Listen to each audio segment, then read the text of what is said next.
I'd like to welcome today to the studio Felipe Sixto of Sixto Packaging. Welcome. Thank you, Oscar. On behalf of EO South Florida, I'd like to congratulate you for earning a prestigious ranking on the 2014 Inc. Fastest Growing Privately Held Companies in the United States. Congratulations.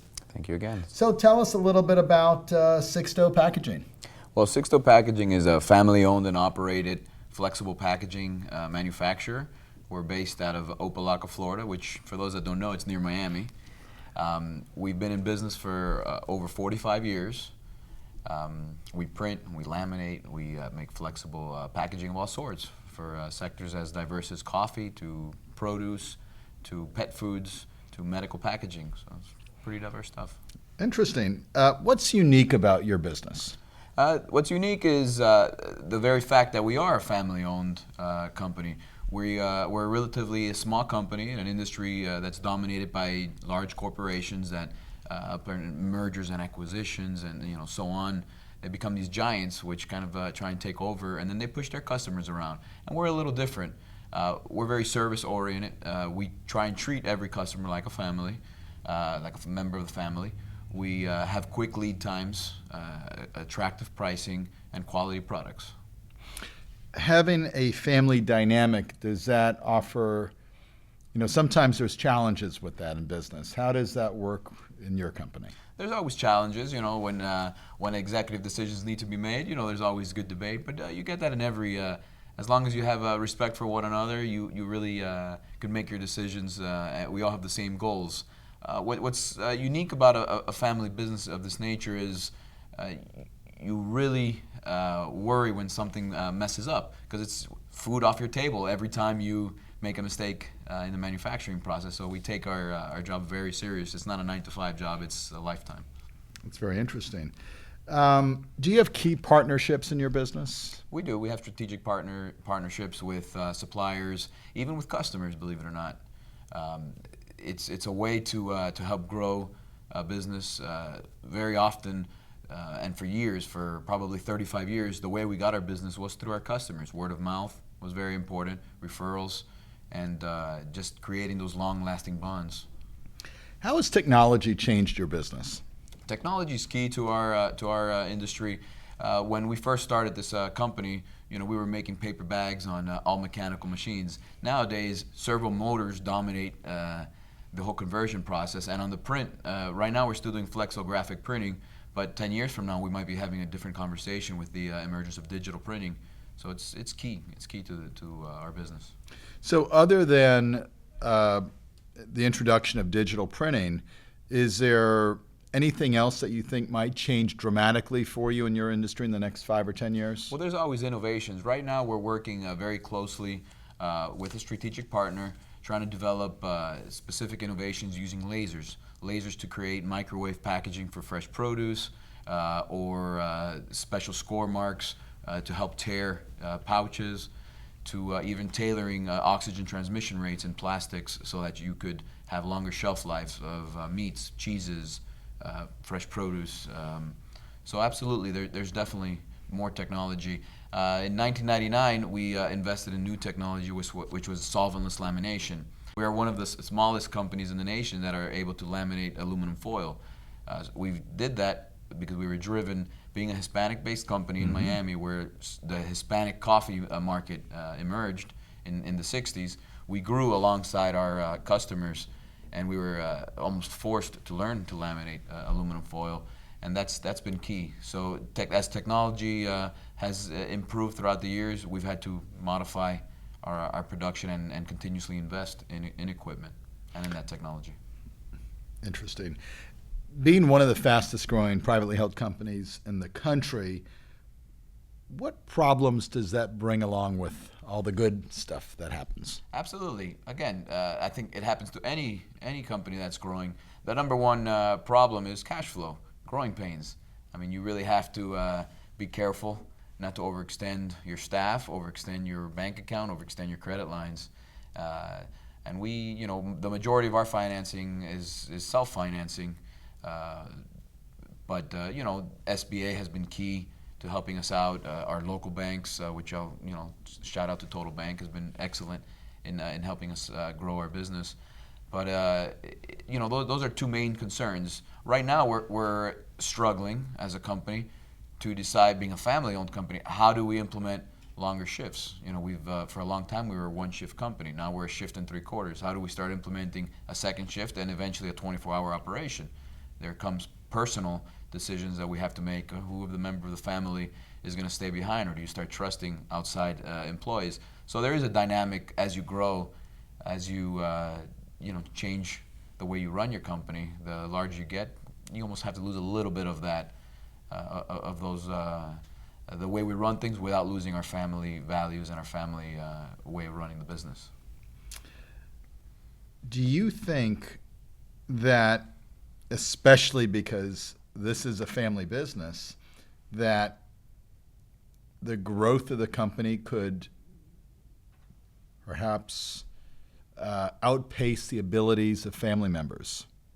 Well, that is a struggle. I think that we probably had for several years. We were stagnant for several years, and I think it was the fact that my father, my uncle, and my other uncle, had the business. Everything was paid for. They were content. With my cousins and I coming into management and really pushing, we've had to invest quite a deal of capital into the business and create a sales campaign to go out and get additional business. So I think at the moment we have that energy, we have that desire to grow the company, and we have not thought of 10, 20, 30 years from now, but in the short, medium term, we have plenty of energy to really go out there and grow this business. That's great. What is the most unusual sales tactic that you've ever deployed? Okay. I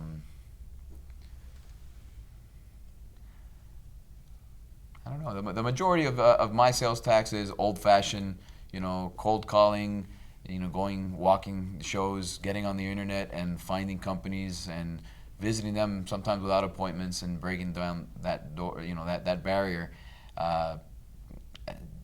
There is a couple organizations that do networking that we're a part of, and it takes several years to develop those customers, but sometimes they end up being your best customers because you become friends before you become business partners. Sure. And that's really important. Have you ever turned down a client? All the time. There's two reasons for turning down a customer in our business. The first is obviously when they don't pay on time, when there's financial issues that just don't make them a viable customer, or if they're haggling for price, and it's just the way we feel, the way we run our businesses. We're in the business to make a living, to make a profit, not to work. We're a printing, we have printing presses, but our philosophy is not to keep the presses running no matter what. It's better to shut them down and not have that overhead and the electricity and all the other expenses that go with running a printing press. So number one, it has to be a customer that's going to be profitable, and it's going to be a good strategic partnership between them and ourselves. We don't look to make sales. We really look to become partners and help them out in their product development and in their sales. When they're successful, we're successful. So that's been the way we've done business up to now, and absolutely we've had to fire customers in the past. It's happened quite often. Sure. What's the toughest decision you ever made in business? In business, okay. And personal, there's plenty. Sometimes the toughest decision are those gambles. Do you invest $500,000 in this equipment when you really don't have the business for it yet? I mean, those are hard decisions, but there are those, you have those gut feelings where you have to take those risks. Up to now, we've been lucky; they've all panned out. But they're always the tough decisions. There's always the human resources decisions that have to be made, which are difficult. Whenever you have to fire somebody that has a family, we take it personal. We end up knowing these people, working with them for a long time. So those are always hard decisions as well. Great. You mentioned $500,000 a moment ago, so let's up the stakes a little bit. Let's say that I would like to invest $1 million in your company. How would you deploy those funds? Okay. Well, we've invested $3.5 million over the last 2 years, so it would really help to pay back some of those loans. If I had to invest right now a fresh $1 million, forgetting all the other investments we've made and whatever debt or cash flow and all that, it would be in exactly what you said. It would be in technology.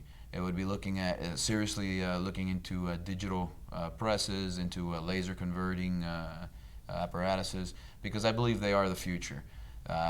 They have, if you think a digital press versus a flexographic or even a rotogravure press, you don't have printing plates, you don't have solvents, you have no volatile compounds in your inks. It's better for the environment. There's downsides at the moment. I don't think the technology is quite there in my industry in flexible packaging, but it's slowly creeping up. So there could be a couple things. I mean, would I say all of that $1 million would go into equipment? Probably not. We could probably toss some into the cash flow, into payroll accounts, into paying off some debt. But it would definitely go back into our business, because that's crucial. That $1 million could go a long way in bringing in a lot more business per year into our business. Great. Well, let's say for a moment you had some magical powers. You had the ability of rolling back the clock, and you could reverse a critical decision that was made in terms of the company. What would you change? Well, I would have to say a little anecdote, which one of my employees told me, and it was actually about my grandfather. Several decades ago actually, when they moved into a new building in 1984, my grandfather told this employee, my sons will have us jam-packed in this building, and we'll have to get a new building within 10 years. That decision, which was not mine at the time, obviously didn't occur. We stayed in that building probably a little longer than we should have. Sorry, tapping. We stayed in that building a little longer than we should have, and that probably restricted our growth for several years. Recently, in 2012, we moved into a larger 60,000 square foot facility, which allows us to move and grow and really service our customers. My goal is not to be restricted by the walls of our building. If we need to keep investing, if we need to keep moving into larger spaces or acquire other spaces, we will do that. So that's really the only business decision, which again wasn't mine, but it's the organization's decision that probably we could have made the move a little bit quicker. Sure. What one word describes you as an entrepreneur? Workaholic. It's kind of two words. Passionate. In your opinion, are entrepreneurs born or are they made?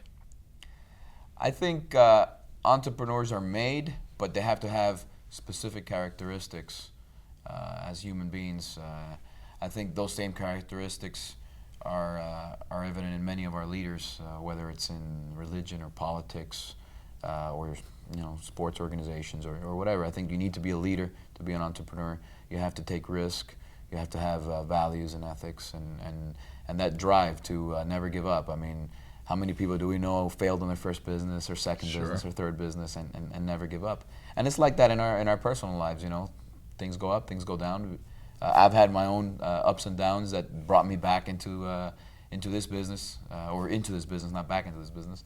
So I think you need to have those core values and that desire never to give up and keep going. I think that's what makes a real entrepreneur, that drive. So success to you is what? Success has many definitions, I guess. First and foremost, I would say at a personal level, success is being content, being happy with who you are and what you have. For me personally, it's having a nice, long, healthy, good family. It's not about the flashy cars or any of that for someone like me. It's just having enough and having a solid family, a solid organization to keep building on, to provide for my kids. We all have our dream that maybe perhaps our kids will end up taking, and it'll go into a fourth generation of a business. We hear how many businesses fail after the second or the third generation. So I think the success, I think our company has already been successful. It's just, can we make it more successful? And that's what we're trying to do. Who do you go to if you're looking to problem solve or have a brainstorming session or looking for some guidance, who's your go-to person or persons? We have a team, and it's actually comprised of members of our organization and some key suppliers, which have been in the business for a long time. I mean, these are all guys in their 60s and 70s, a couple guys in their 30s, and we get them all together, conference call, and really understand what's going on, what we're trying to accomplish, and what's best for whatever particular decision we're trying to make. So it's definitely a group of people with a lot of experience. For me personally, the first person I always go to is my father, because he's been in the business 45 years, because he's been in the military. He's had a lot of life experience, not necessarily college or professional degrees, but that life experience, which is very important. Share with me one of your coolest experiences you've ever done, either personally or professionally. I think one of the coolest things I ever did was in a previous life when I worked with the government. I got to brief President George W. Bush on some issues, and in that room, we had the National Security Advisor, the Secretary of State, and several others, and it was a pretty exciting moment. That was at a professional level. In a personal level, it's just what every guy says, when my kids were born, type of thing. Sure. But it's the truth. That's very What's important. better than that? Absolutely. So going back to making a mark, we have X amount of time on this earth. What do you want to be known for or remembered by? I want to be remembered, I guess, at a personal level, for a family man, someone that created a strong, solid basis so that my kids could be successful, whether it's in this business or some other business, or whatever they want to do. As a member of this management of this organization, I want to be known for a company that really goes out and services their customers, and that customers say, "Man, we want to work with Sixto Packaging because they really treat us well." We're their big fish in their pond. Sure. Which is something that they don't always get from the big corporations. If I say the words trust and respect, what does that mean to you? It means a lot. I mean, those are some of the values we live. I personally live my life with. Trust is important. Trusting your management team, trusting your employees, trusting your gut feeling. Like I said, when you have to invest money, you really have to trust yourself. You're going to second guess yourself every time when you're going to make a big investment. You feel failure, but you still have to attack. You still have to trust. Sure. Final question. It's going to be a very difficult one for you because of the longevity of this family business. But let's assume tomorrow morning you wake up and your business is no longer there. What business would you then go into? I actually have a side business that I started up about a year ago. It's somewhat related, but it's actually a snack food business. I started a trail mix brand, and I sell it in Burlington Coat Factory and Marshalls and all these retailers. So I would, with the experience I've learned and with the knowledge I've learned about this market, especially in the food and beverage, it's always going to be needed. So I would gain those experiences and if try and grow that business or some other business in that industry, because people always have to eat, people always Sure. have to drink, and whether it's packaging or the final product or something thereof, I think it would always be manufacturing something, packaging something, sending something out, something that someone has to use and buy another one. It has been an absolute pleasure having you in the studio today. Likewise. Again, on behalf of EO, congratulations for being one of the fastest growing companies in the United States and for helping to fuel the entrepreneurial spirit in South Florida. Thank you so much. Thank you, Oscar. Pleasure.